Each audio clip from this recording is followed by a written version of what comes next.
Hey everyone, welcome to This Explainer. Today, we're taking an incredible journey back in time. I'm talking way back, to a time before the modern world as we know it even existed.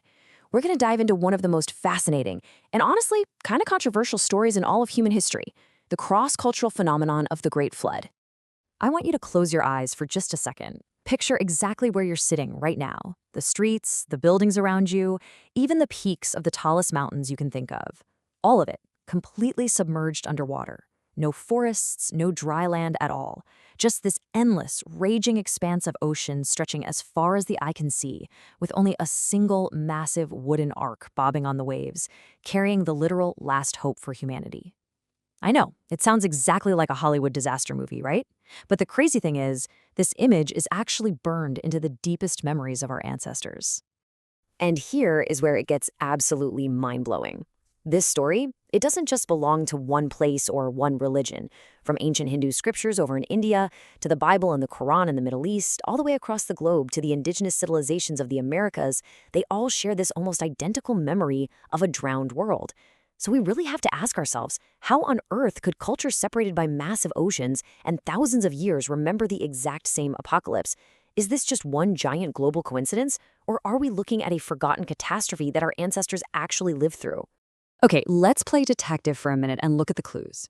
Because across all these totally different traditions, they almost always feature a very specific checklist of events. We consistently see a chosen survivor who gets a warning about impending doom, the building of a massive vessel, the gathering of pairs of animals, and, get this, birds being sent out to search for dry land. It's an incredibly specific set of motifs that just repeats over and over, all across the globe. Part 1. The Sacred Texts. Parallels across faiths. To really figure this mystery out, we need to impartially examine these ancient stories side by side. Let's start with the Islamic tradition in the Holy Quran.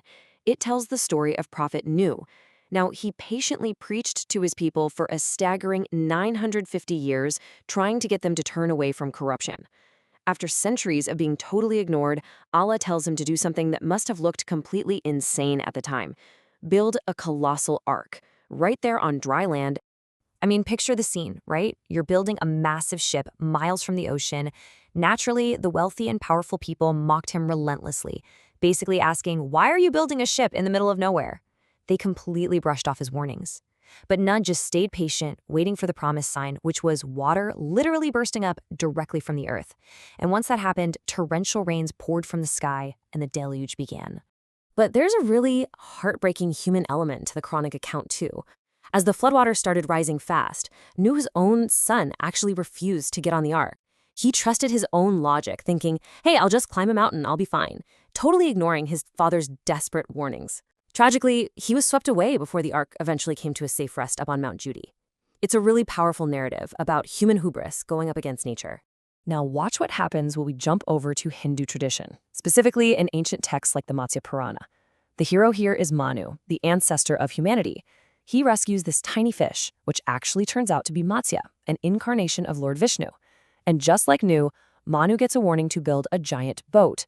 Then the fish guides his vessel through these insane, raging floodwaters until they land safely right on top of the Himalayas. So you've got completely different geography, but an incredibly similar narrative arc. And the parallels just keep coming. Think about the biblical story of Noah, right? He survives 40 days and nights of rain, saves the animals, and famously sends out a raven and then a dove, which comes back with an olive branch. Well, if you look at the much older Mesopotamian Epic of Gilgamesh, a figure named Utnapishtim gets a warning from a god, builds a boat, survives a massive flood, and, yep, you guessed it, sends out birds to look for dry land. It's literally like finding identical pieces of a giant global puzzle. But we're not just talking about the Middle East and Asia here. This idea spread like wildfire all over the world. Ancient China has the legend of Yu the Great battling catastrophic floods. Greek mythology talks about Deucalion and Pyrrhus surviving a flood sent by Zeus. We even see deeply ingrained, world-destroying flood traditions among Native American and Mesoamerican cultures. That is a massive, incredibly widespread cultural memory of an aquatic apocalypse. Part 2. The Science Behind the Myth. Solving the Global Mystery. So, the million-dollar question is, how did completely isolated cultures come up with the exact same story? To answer that, we have to swap theology for geology. Let's look at the timeline. About 11,600 years ago, the Earth was coming out of the last ice age. But this wasn't some slow, gentle thaw. Massive global ice sheets melted incredibly fast. Sea levels spiked dramatically. Coastal settlements where humans had lived for thousands of years were just suddenly and violently swallowed by the ocean. And this brings us to a really fascinating scientific hypothesis that gives us a real-world geological explanation, the Black Sea Deluge theory. Basically, scientists suggest that as global sea levels rose, the Mediterranean waters eventually breached a natural land dam, breaking through into the freshwater Black Sea basin. This would have flooded a spectacularly vast area in a terrifyingly short amount of time, violently displacing countless coastal populations. Just imagine living through that event. You lose your home, your land, and likely many of your people in a matter of days. A disaster like that, it creates massive collective trauma.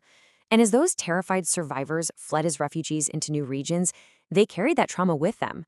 Over generations, those terrifying memories could easily have evolved into the incredible flood legends we see across the globe, eventually becoming the sacred stories we know today. Part 3. Ancient Warnings, Modern Realities, the Timeless Message. So, did one literal globe-covering flood happen exactly the way it's written in a single text? Maybe science and history don't line up perfectly with every little detail, but the geological record absolutely proves that humanity lived through catastrophic, world-altering regional floods in our distant past. Floods that were so devastating they left a permanent scar on the human psyche. And honestly, whether you're looking at this through faith or history or geology, the central message is the same. The struggle against nature's wrath is universal, and more importantly, human arrogance offers zero protection when the waters begin to rise. And this is exactly why this whole thing matters to you and me right now. Because today, as modern climate change visibly raises global sea levels and directly threatens our own coastal communities, these ancient flood narratives don't really feel like ancient myths anymore. They feel terrifyingly relevant. It's almost like history is repeating itself in real time. So as we face down our own changing climate and rising tides, we really have to look back at the warnings of our ancestors and ask ourselves a tough question. Are we actually going to listen to their collective wisdom and respect the sheer power of nature? Or are we kind of like Noah's disobedient son, who thought a mountain would magically save him, just putting our faith in illusions of safety?